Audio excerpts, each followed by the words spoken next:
brother? What's up? This is a groovy party, man. Yeah, I brother, can like, dig it. stop, right on.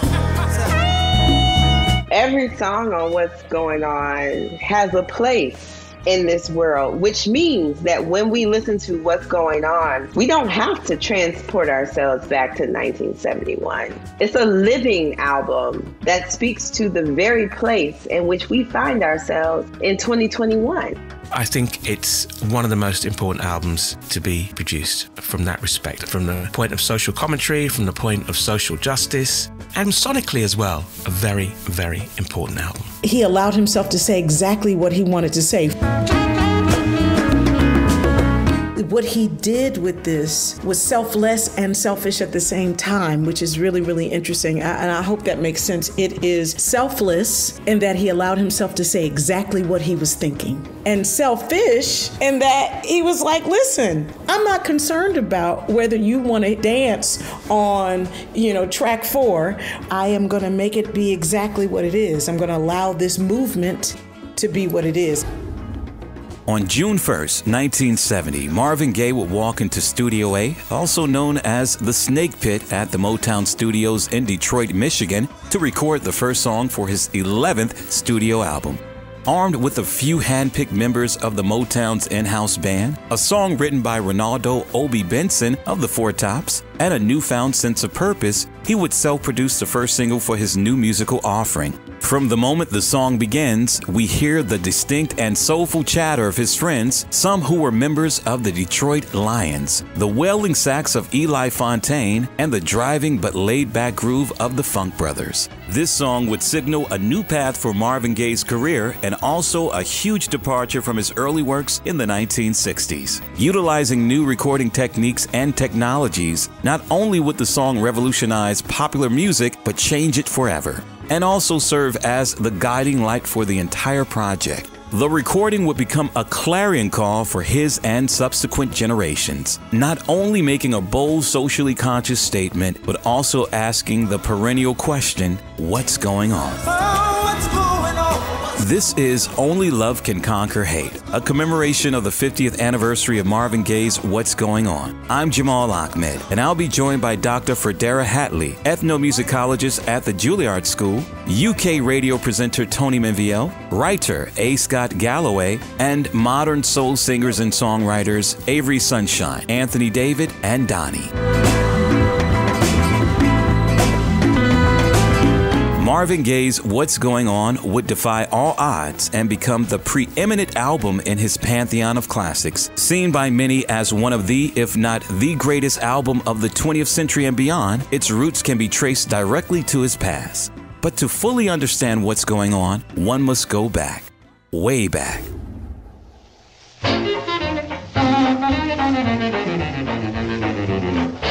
Marvin Pence Gaye Jr. was born April 2, 1939 in Washington, D.C. to church minister Marvin Gaye Sr. and domestic worker Alberta Gaye. One of 4 children, his humble beginnings in D.C. and the church will create a solid foundation for his looming aspirations to become a singer. Ethnomusicologist at the Julliard School, Dr. Fredara Hadley. Marvin Gaye, D.C. native, coming of age in the 40s and the 50s in Washington, D.C. Well, Washington, D.C. is always a fascinating place, a non-state part of the United States, a very Black-centered space by the time we get to the 1940s and the 1950s because of the Great Migration. But he's in this very strict denomination of Protestantism, the House of God church, the Pentecostal, Hebrew Pentecostal church, which is super, super conservative in its views about music and lifestyle and all these things. I grew up in the same church under the same,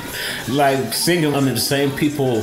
Bishop Gaye, his father, and my grandmother were first cousins. Singer-songwriter Donnie. The church was Hebrew Pentecostal, and growing up and basically blending those two together was really kind of a powerful experiment. So, we're still, celebrating Passover and but also, having communion on Passover. It's just really complex. And because it was basically an experiment. They were trying to, to get out of the wilderness, spiritual wilderness. It was just really, really interesting. Joining the United States Air Force at 17 and receiving a general discharge shortly after that, Marvin Gaye would join the doo-wop group The Moonglows. After they disbanded and seeing an opportunity to leave D.C., Gaye would follow their leader, Harvey Fuqua, to Chicago and then Detroit. There he would be introduced to Berry Gordy, who had recently launched the Motown record label. He would find in Berry Gordy the father figure he had longed for in his own father. Marvin Gaye had complicated relationships with the father figures in his life, both his biological father, Marvin Gaye Sr., and Berry Gordy, the founder of Motown Records. And he desired approval from both of them. His father, by all accounts, was a very hardline and complicated figure with his own demons that he had not adequately dealt with. And we know ultimately Marvin Gaye dies at the hands of his father. Just so people can really understand dysfunction and how it's passed down. Now, his relationship with his father was really... It's very much the you don't sing R&B, you sing holiness gospel. It definitely wasn't Aretha Franklin, because her dad said, oh, you want to do this? Let's go do it. That tension in his life, the sacred, the secular, the holy, the profane, that tension is born in his own very childhood. And it's something that he would navigate and negotiate for the rest of his life, and, comes up in his music. We hear it, him wrestling and trying to make sense of it all in his music. After brief attempts at being a crooner in the same vein as Nat King Cole, Billy Eckstine, and Frank Sinatra, Marvin Gaye would hit his stride by using the church as the bedrock for his sound, melding the sacred and the secular like his idol Ray Charles. This soulful, earthy sound would assist Marvin on his path towards superstardom in the early 60s. Marvin Gaye comes to Motown in his late teens, early 20s. And quickly becomes a hit maker for Motown, and playing and co-writing on other people's records, and playing drums on this person's records, playing piano on this other person's records, and all under the shepherding of Berry Gordy. And so there are ways in which I definitely think that's helpful to him. The structure of Motown, which is famous, Berry Gordy being inspired by the automobile industry in terms of, how he orders the recording process, the songwriting process, the feedback process at Motown. That's a certain type of structure, which is interesting for somebody like Marvin Gaye, who had been in the Army and by all accounts was not good at following orders in that system, but he finds a system in Motown in which he can actually work. Writer A. Scott Galloway. When Marvin got to Motown, he started off wanting to do jazz and everything, but ironically, he had his first big hit was something that he composed, which was called Stubborn Kind of Fella.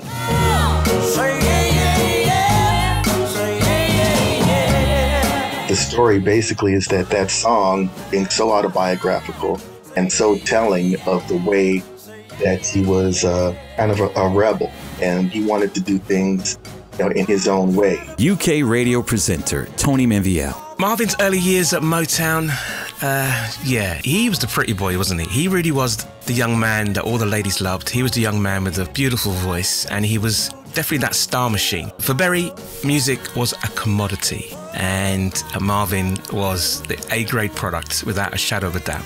Marvin eventually became a formidable talent for Motown, churning out a slew of successful hits during the early to mid-60s. But it would be the duets he recorded with a young Philadelphia native named Tammy Terrell that would capture the hearts and ears of soul music lovers worldwide. Marvin Gaye's relationship with Tammy Terrell was one of the most magical combinations of artistry at Motown in the 60s. Tammy was gorgeous, beautiful, playful, kittenish, and although they've always said that there was never anything going on between them other than a very strong friendship. Listen, baby, ain't no mountain high, ain't no valley low, ain't no river wide enough, baby.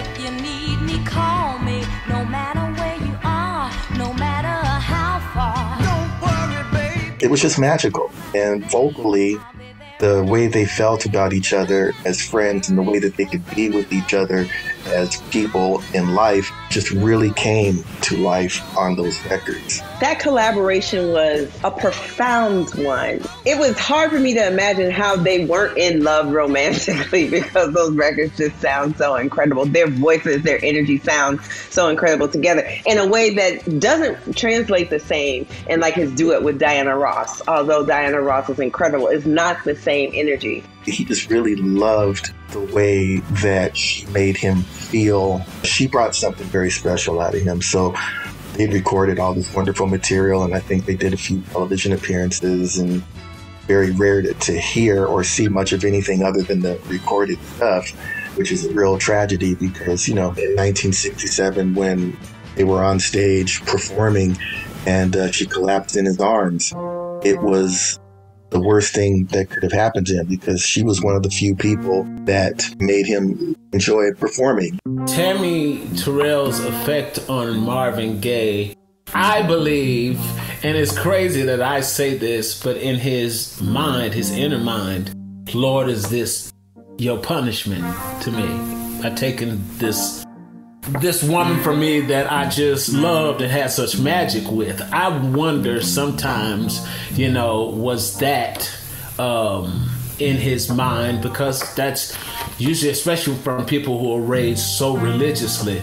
Tammy Terrell's terminal illness and untimely death would affect Marvin Gaye deeply. He would essentially retreat into a self-imposed isolation that was also accompanied by writer's block. He wouldn't step foot on stage for 5 years, and the entire ordeal even made him question if he wanted to sing and perform ever again. But the climate of the late 1960s was full of chaos, uncertainty, and confusion. There was simply too much happening in the world for Marvin Gaye to ignore, and these issues would ignite a fire in him that he could not easily put out. Tuesday afternoon, we gathered in Lincoln Park to hear Bobby Seale, chairman of the Black Panther Party for Self-Defense. But we are here as revolutionaries to let them know that we refuse to accept those political decisions that maintain the oppression of our black people and other people in the world. The streets belong to us! The turmoil, the fact that people are still fighting about something they've been fighting about for, all these decades before the 20th century, and it's frustrating. It's to the point where it's just like, this is sickening. There's something that has to be done about it. Late 60s America was essentially one of the most exciting but one of the most volatile periods of American history, I think. So much going on, especially musically, but also culturally. You've got the Panthers, you've got civil unrest, you have counterculture, you have hippies, you have sit-ins, you have demonstrations, you have, in Europe, you have that whole 68 in Paris, the summer of discontent and riots and so on and so forth. And obviously you have exactly the same thing going on in the US with civil rights movement, obviously with Martin Luther King, but also with Malcolm, and how it all culminated obviously within the Panthers. Effectively, it was a very volatile, and it was reflected obviously in the culture, in the literature, in the music, in the fashions, but it culminated in how people approached social commentary. By the time we get to the late 1960s, we've had the passage of landmark civil rights legislation, but we've also have the assassination of Martin Luther King on April 4th, 1968. We have the intensification of the war in Vietnam and the continual draft of young people, particularly Black and brown young men, into the armed forces. You have the beginning of the LGBTQ movement at Stonewall Inn in 1969. You have the intensification of women's liberation happening. So it's not so different from where we are in 2021 in that way. And so it's a really intense time. It's a traumatic time, and one in which the answers or the hope that there might be a better day or a calmer day are not evident. You have this generational shift where young people are realizing the world that they are about to inherit and move into and are, shocked into action to try and make it less terrible. So it's a moment of upheaval, and the music reflects that. Socially conscious music was becoming intrinsically connected to the 1960s, beginning in the early 60s with records like Max Roach, Oscar Brown Jr., and Abbey Lincoln's jazz opus, We Insist Freedom Now, Bob Dylan's folk masterpiece, Times They Are Changing, and the dazzling soul music of the Impressions, People Get Ready. Artists were taking more creative license to record thought-provoking songs that pushed their audience out of their collective comfort zones. So one did not have to attend a political rally or protest. All one had to do was turn on their radio. We don't have the right to say it's my country. R-E-S-P-C-T, find out what it means to me.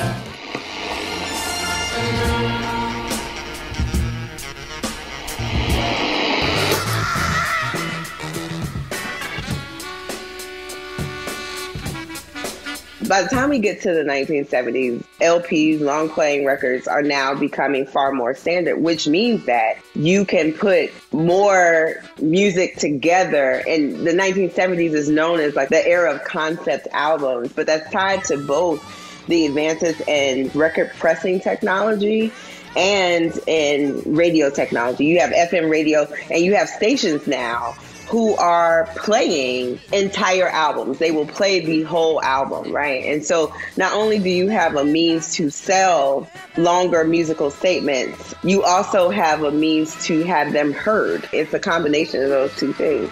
Then there came a revolution in the 70s with FM radio. I remember as a kid growing up in London, it was Capital Radio. And we have a different approach to listening to music in the UK to the US, where because there's only a handful of stations, you'd have one station playing many different things. So with FM radio, the whole concept of the album and rock music, and rather than 3-minute wonders, were different. After a certain time, you would hear tracks of 7 to 8 minutes long. You would hear a lot of rock music. You would hear a lot of soul music. Yeah. What is it good for? Absolutely nothing. America's involvement in the Vietnam War would create the biggest rift between the younger generation and their conservative parents. And the war would hit closer to Marvin's home when his younger brother Frankie was drafted into the Army at 25 and served in Vietnam. He wrote letters to his big brother Marvin that were full of detailed accounts of all the intricate horrors of war. And those letters would inspire Marvin more than he even knew. Writer A. Scott Galloway. But his brother Frankie did go and served in the Vietnam War. And while he was there, he was sending Marvin detailed descriptions through letters and things of what it was really like over there, what he was going through.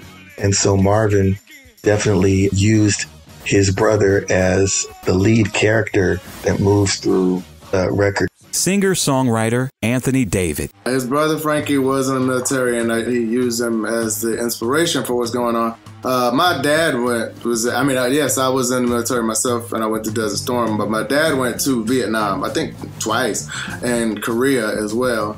The segregation in the military was still pretty heavy. But, I know from my dad, and from, if you check out somebody like Colin Powell's biography, there was still a lot of discrimination. I mean, there would still be some to this day, but definitely at that time. We got over there, and we stayed together for the most part.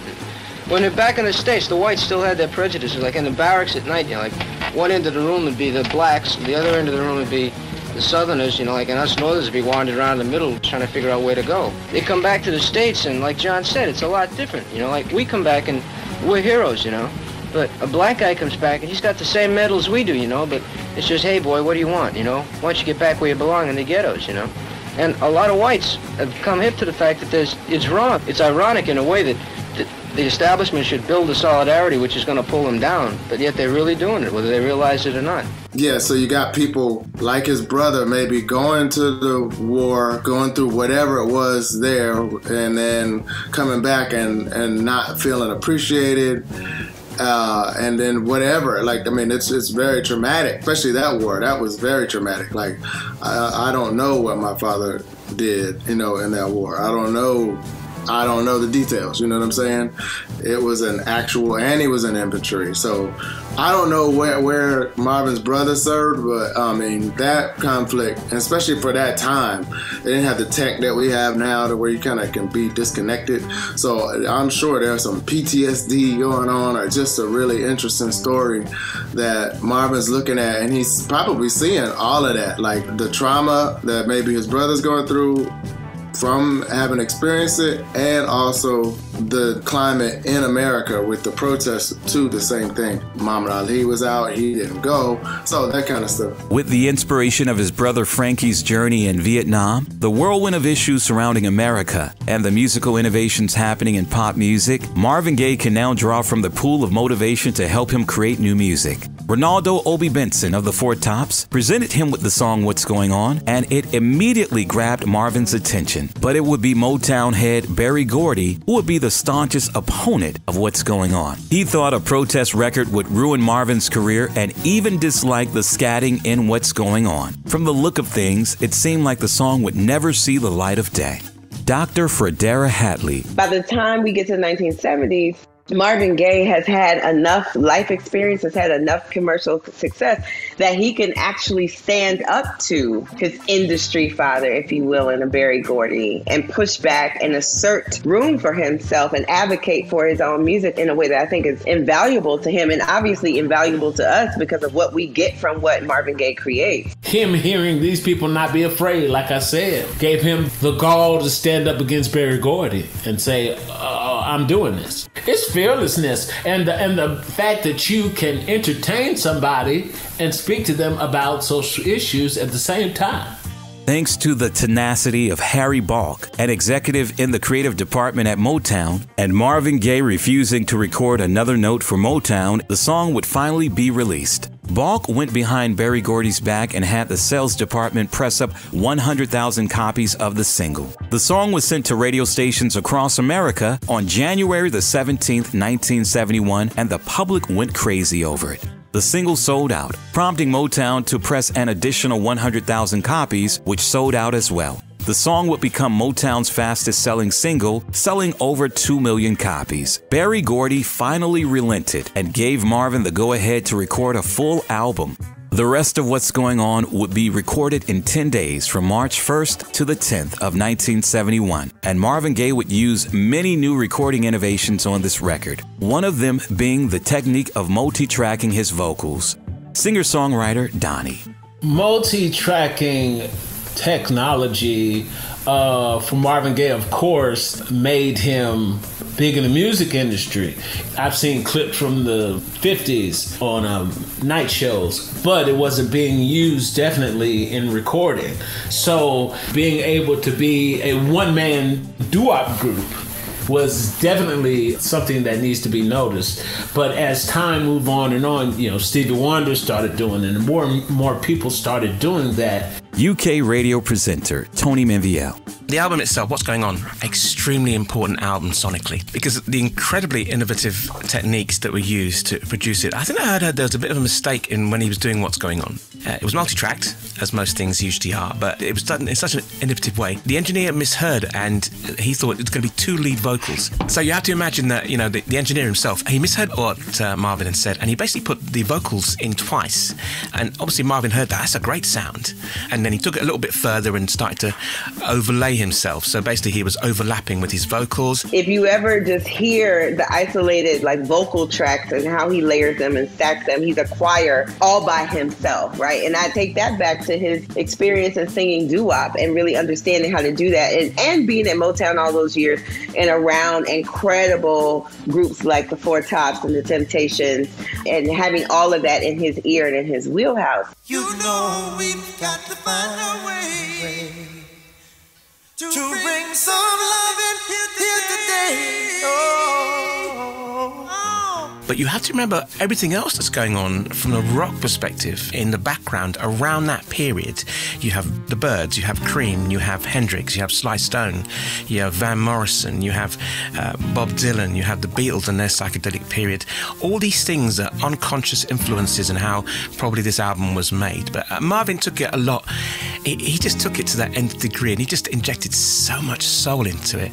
But also, I'm a sucker for strings. So the fact that he finished this album, he half completed this album in Detroit and then finished it in LA and basically overlaid the strings to give it a massive sound, that sound of drama, but also with a lot of reverb. The majority of What's Going On was recorded and mixed in Detroit. It would be the first album recorded on Motown that actually gave credit to the musicians and the legendary Funk Brothers. But at the 11th hour, Marvin took the Detroit tracks to the Sound Factory in West Hollywood, California, and gave them the psychedelic treatment, adding extra echo and reverb. Strings, horns, and additional vocal overdubs were added to create an operatic orchestral effect to the record. So when the listener put the needle on the record for the first time, they were greeted by a sound they had never experienced before.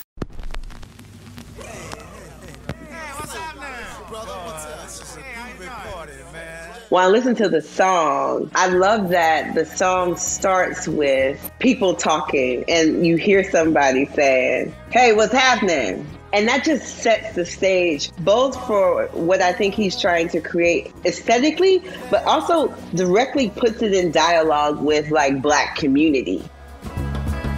Brother, brother, brother, there's far too many of you dying. In my humble opinion, Marvin Gaye's What's Going On is about the greatest piece of music that has ever been recorded. It is lyrically very down to earth and something that everybody can relate to. It's a question that has never gone out of vogue. It has become more and more urgent and relevant as time has moved through the 70s, 80s, 90s to where we are today. You know we've got to find a way to bring some love in here today. Pick it like Musically, between Marvin's foundation and then the wonderful orchestration of David Vanderpit, the chord changes, the movements of this song. You'd never heard a piece of music that progressed and had those many changes within it.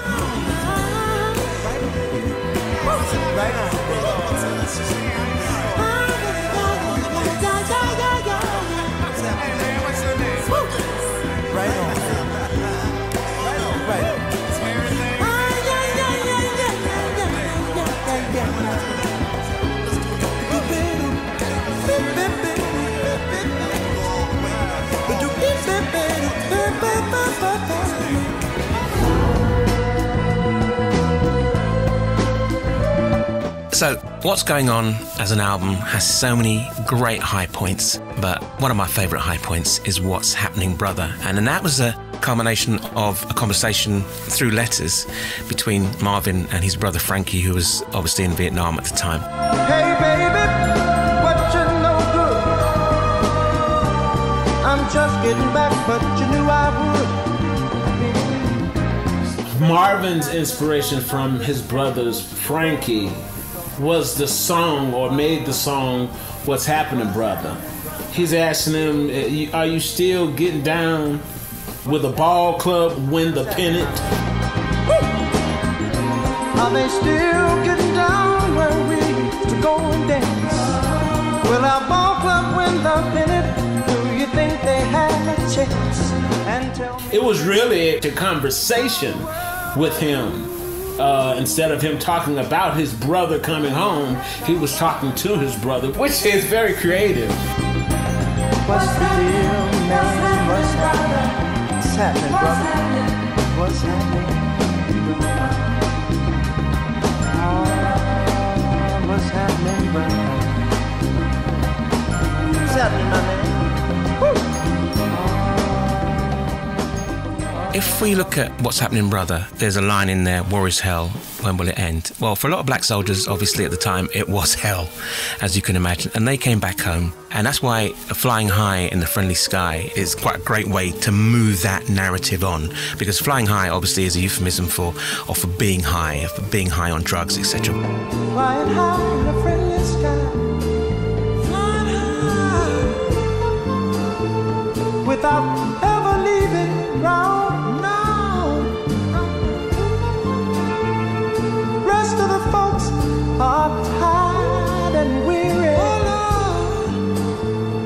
have laid their bodies down.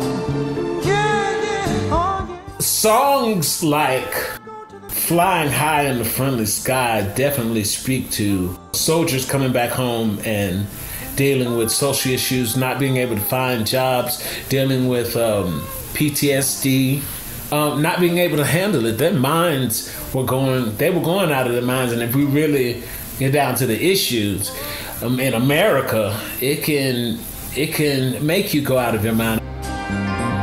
But I go crazy when I can't find it. In the morning, be alright, my friend. But soon the night will bring the pains, the pain of the day. I'm high in the friendly sky. I just want to ask a question. Who really cares to save a world in despair? Who really cares? Save the children. A message, it says what it does, what it says on the tin. It's about the woes and worries of bringing up children and how we treat them in this world at the moment. When I think about the song Save the Children, the line that always just guts me is when he says, save the world that is destined to die. Save a world that's destined to die. That is destined to die. What do you do with a line like that? And how does that not make your blood turn cold? Except it's Marvin Gaye singing it in this impassioned way, anchored in a pocket with a bass line played by James Jamerson. But yet, even with that lyric, he's still pleading for, against all odds, against all darkness, that what we must do, what we have to do, is save the children. Save the babies.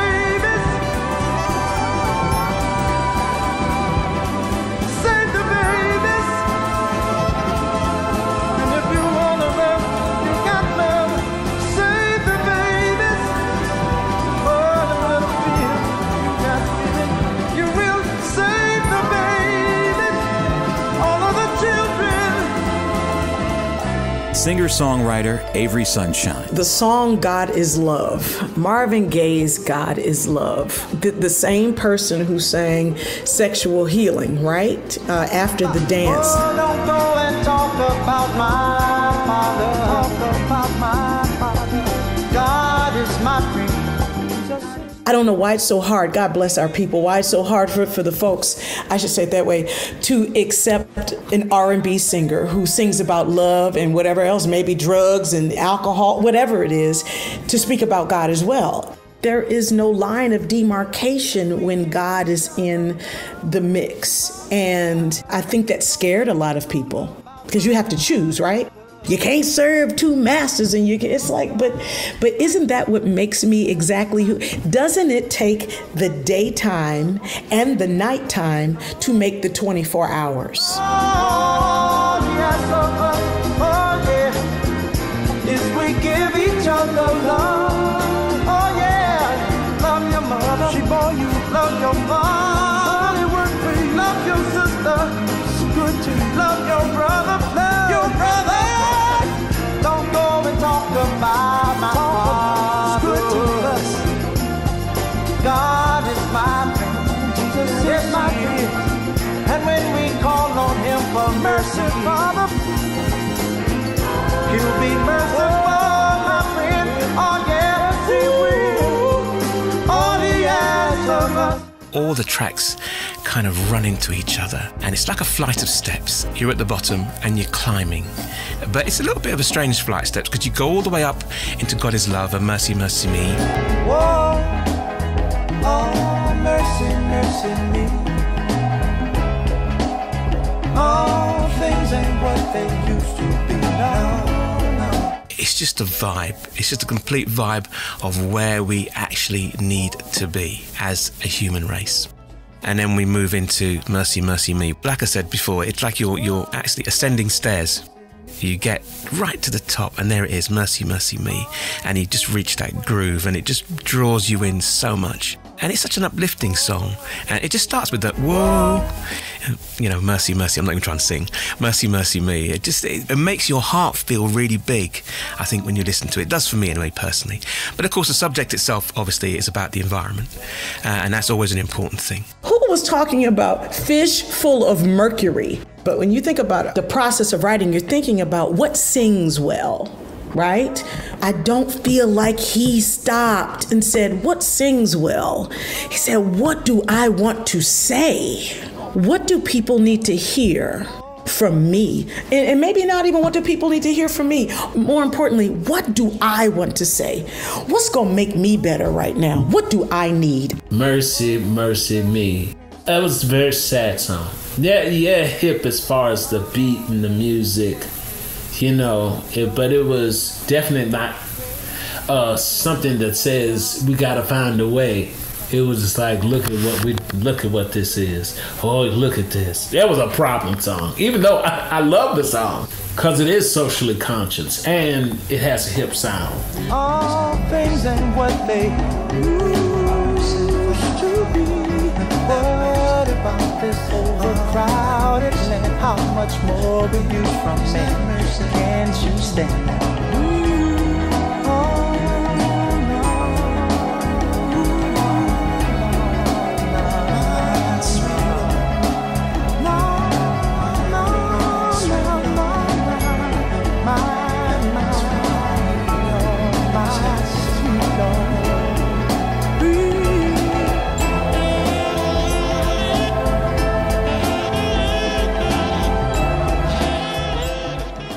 Okay, so at the very start of the tune, what's going on?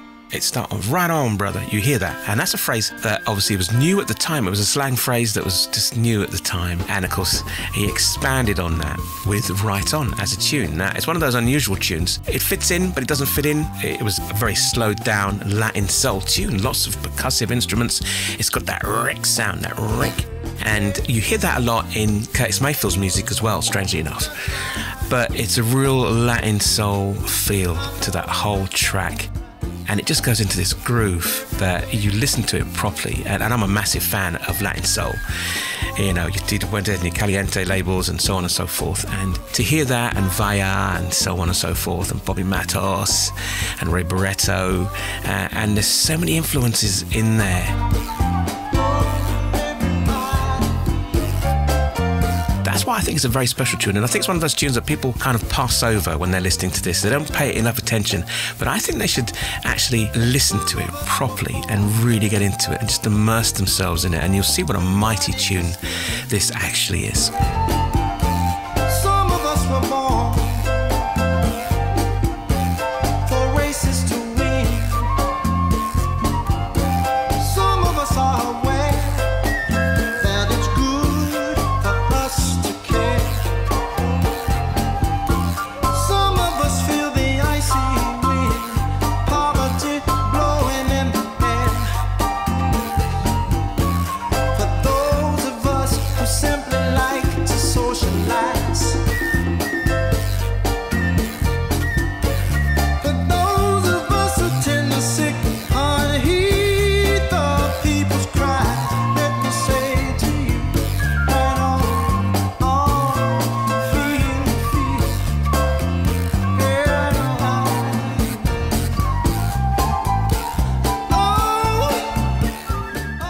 The song Holy Holy was a sonic prayer that took Marvin Gaye back to his church roots. This song blatantly praised God, and he calls on Jesus directly in this tune. For some, his embracing of the sacred and secular was confusing to them.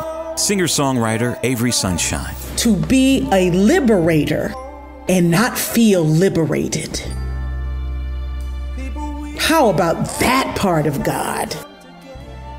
This man is blessing the world and so tormented, right? Miraculous, but that he would be a prophet, a messenger, but didn't feel worthy.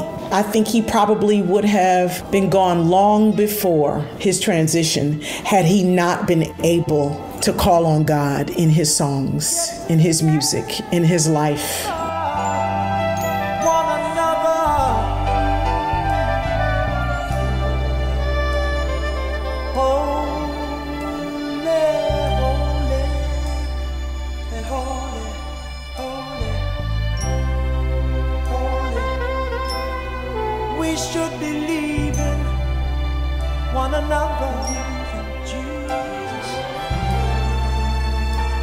Jesus left a long time ago, said he would return.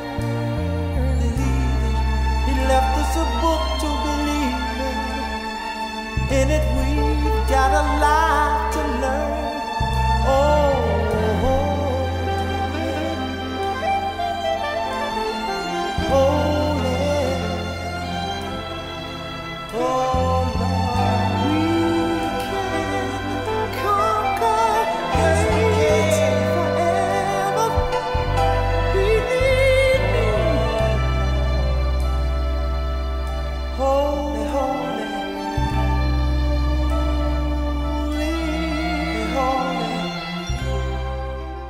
Singer-songwriter Anthony David. Inner City Blues made me want to holler. Everybody can relate to that. By the time we get to the conclusion of the What's Going On album with Inner City Blues, we have been taken on a journey. That song kind of brings us all the way back to the beginning of the album, and it's even more bluesy than it was where we started. After all the churchy songs and the escapism of Flying High in the Friendly Skies and the On the Black Hand Side vibe of Ride On and all the prayers and everything, we still get back to Inner City Blues.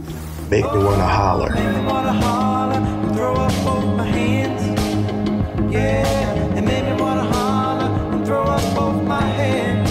Oh, crime is increasing. Trigger happy, policing.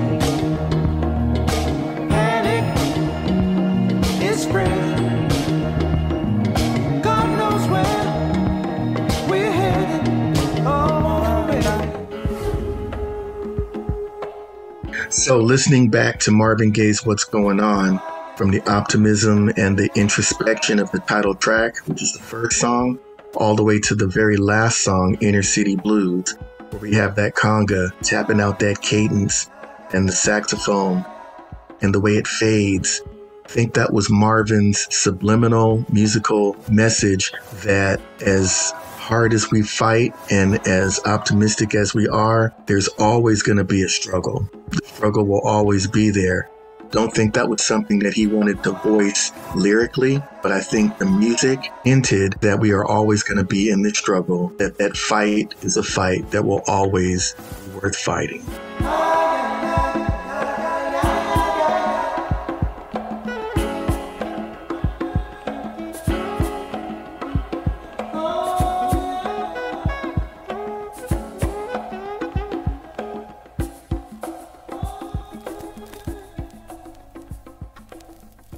When What's Going On was finally released to the buying public on May 21st, 1971, the response was astounding. It was a massive success out of the gate, and it gave Marvin Gaye the confidence he needed to return back to the stage. He would return home to Washington, D.C. and perform the entire album at the Kennedy Center. After taking a 5-year hiatus from performing, Marvin Gaye was genuinely shocked at the response to the album. Writer A. Scott Galloway. Well, when Marvin Gaye's album What's Going On was released finally to the public, I believe it was in May of 1971, it was a shocker. It was unprecedented for any artist, black or otherwise, to create an album that was so thought-provoking and so socially, politically astute and sensitive and compassionate, and founded on R&B music, but with lush orchestration and jazzy overtones, you know. And indeed, one of the critics at the time, I believe it was for Time magazine, said that he actually felt that he had underestimated Marvin. And he wasn't alone. Motown itself had underestimated Marvin. Well, I should say Berry Gordy underestimated him. As history unravels, you know, as you look back in hindsight, people begin to understand actually that cultural reference was really clever, really innovative. The way that he did things seemed to push a lot of boundaries we never really thought about at the time. And going forward, as you can see, it became everyone's greatest album of all time, etc., etc. And obviously we have a lot of influences with a lot of bands with the likes of Earth, Wind & Fire and Stevie Wonder in the way they made music and the way music with a message was commercially viable. You can see where it has these like ebbs and flows. It has these little peaks to it where it hits the religious point, it hits ecology, and again, it still keeps it in that party vibe. Man, it does everything. You know what I'm saying? This album does everything. It doesn't leave you in one space too long, but at the same time, it's consistent. Everything flows. The album is warmly received, enthusiastically received, and hits number one. The album hits number one on the R&B charts. And each of the singles hit number one on the R&B charts. Mercy, Mercy Me, What's Going On, and Inner City Blues all go number one on the R&B charts. And the album goes number two on the Billboard pop charts. It's gold in the United States, platinum in the UK, and all of those singles, again, Mercy, Mercy Me, What's Going On, Inner City Blues, are top 10 Billboard pop songs. So this is an album and this is music that not only did well and deeply resonated with Black community, but with American music audiences in general. And the legacy of the album is that it's one of the best albums of all time, barring genre, barring race, just one of the best albums of all time. Hear the response to the record by the public. I think he was honored, but I don't think he did it to fail. I think he did it for exactly what happened. He spoke to the world about it. And I believe that he definitely thought he was going to win a Grammy for it. It was a travesty that Marvin Gaye didn't win a Grammy for What's Going On, and it would take 13 years for him to attain his first Grammy win with his comeback single, Sexual Healing. But What's Going On would have a much bigger effect on the young people of the 80s. They would utilize What's Going On as a template to create their own brand of message music in a burgeoning new style called hip-hop. We moved into the 80s and you had Grandmaster Flash with that song, The Message. Jesus. Don't push me, cause I'm close to the edge. I'm trying not to lose my head. They did their thing on that thing. They said, well, you're going to listen. This was not just about going on the radio. But you move further on and you look at the influences of music of protest, and you can track them right back to Marvin's door with that album, with Public Enemy. Fight the power. We got to fight the powers that be. Singer-songwriter Anthony David. That album definitely influenced our generation, those born in the 70s. It was so successful that the people of its generation documented it and talked about it. Obviously, we listened to it, and we still listen to it. Those songs transcend everything. But also, even the media would tell you, like, why this is important. So yeah, the template was set. You know, like I grew up on Public Enemy. Their albums were consistent and thematic. We all agreed tonight, all of the speakers have agreed that America has a very serious problem. Not only does America have a very serious... You even had a song back then. The hip-hop artists never really get that credit for self-destruction. Self-destruction, yeah, for self-destruction. They did that. Self-destruction, yeah, for self-destruction. But I forgot to mention Soul to Soul. Back to life, back to reality, back to life, back to reality, back to... That changed a lot for soul music during that time because we weren't wearing dreadlocks and all that kind of stuff before then. They were doing that in the late 80s. Over here, you had music that later in the 80s that actually had its feet firmly planted in the fact that we are who we are and we're here and we're telling you what our message, and that's soul to soul, without a shadow of a doubt. Did everything on their own terms.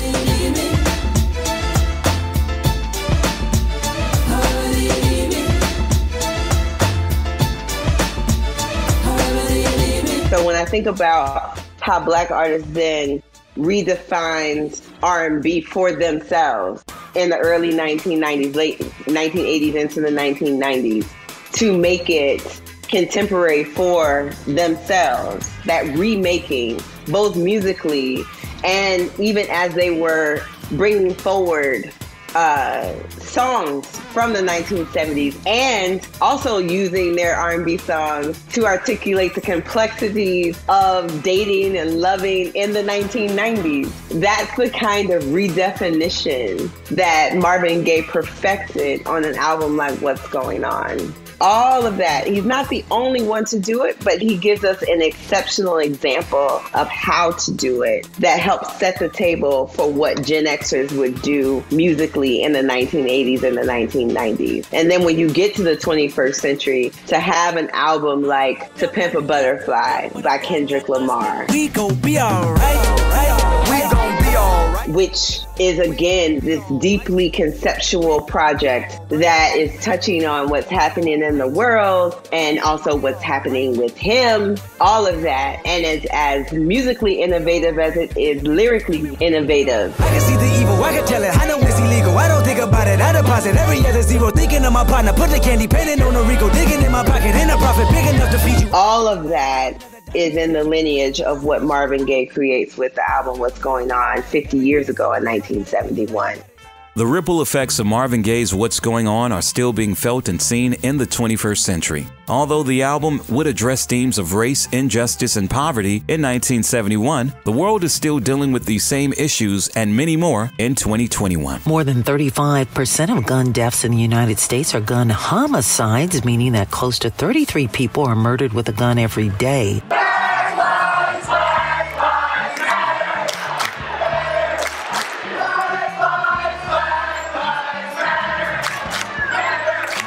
On January 6th, supporters of U.S. President Donald Trump stormed the United States Capitol. The event occurred during... Derek Chauvin convicted on all 3 counts, facing up to 75 years in prison. Singer-songwriter Avery Sunshine. When I looked at Marvin Gaye and James Brown and Jesse Jackson, my mother, Martin Luther King, when I looked at Angela Davis, when I looked at those people, and there were times that I was jealous of them for being able to be in the fight in that way. There was something so meaningful about being a part of the struggle. There's something so meaningful about watching Aretha Franklin stand up. James Brown say, listen here, I'm black and I'm proud. I don't care what you say. There was something that I felt like I had not tapped into. And last year for me was the pinnacle, the culmination of all those feelings for me happened when we watched George Floyd. As an artist, as a black woman, as much as I want to talk about the love from my boo, I want to be free enough to not concern myself with what people want to hear, but what I really need to say. UK radio presenter Tony Minvielle. It's a really sad indictment that this album, which spoke for its time, actually speaks for our time. There's so much about that album which effectively is relevant now, especially in the year that America's just had, the world's just had, the UK's just had. Sadly, it's a real indictment that all these lyrics and the vibe from this album is completely and utterly relevant to how we live now, and I wish it was different. Sadly, it isn't. Singer-songwriter Donnie. I feel that the reason What's Going On is so important in these times because after 50 years, the same lyrical content is being used, except, of course, the slang is, different in these times, but we know what right on means. But it's the whole thing of the fact that it's ridiculous, actually. We're celebrating what's going on, but it's ridiculous because we're still talking about the same things. The celebration, but it's relevant to the times because we're still living this way and it's ridiculous. We're adults. I say that all the time. We're still living, with trigger-happy policing and folks still flying high in the friendly sky. It's still that. So it's relevant to say, you all stop it. Basically, y'all stop it. This is stupid, but if we were to mention how normalized this is, what's going on should open a conversation. Writer A. Scott Galloway. As the years have gone by, Marvin Gaye's What's Going On has only become more and more relevant each passing decade. These are things that have never gone away. Dr. Fredara Hadley. Every song on What's Going On has a place in this world, which means that when we listen to What's Going On in 2021, we don't have to transport ourselves back to 1971. It's a living album that speaks to the very place in which we find ourselves in 2021. And we can literally ask ourselves what's going on. We have regressed in terms of our dealing with climate change. So a song like Mercy, Mercy Me, The Ecology, again, is a living song that speaks to where we are now. I don't have to imagine what life was like in 1971. I can look around the world we're in right now. When we listen to a song like Save the Children, we can think about the children who have been separated at the border, the Mexican and American border today, right? When we think about inner city blues, obviously it makes me think about police brutality. It makes me think about how our inner cities are changing through gentrification. All of these things that he's introducing in this album have a living correlation in 2021. And that makes me sad, but also even more grateful that he created it so that we have it for such a time as this.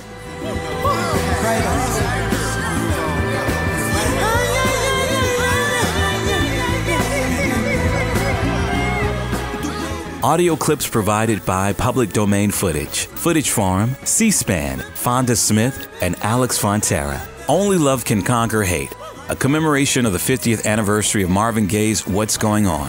Produced, directed, written, and edited by the Dangerfeel Newbies, Jamal Ahmad and Marquis Lofton. Executive producer, John Hughes. Recorded at the studios of KPVU in Prairie View, Texas. I'm Jamal Ahmad.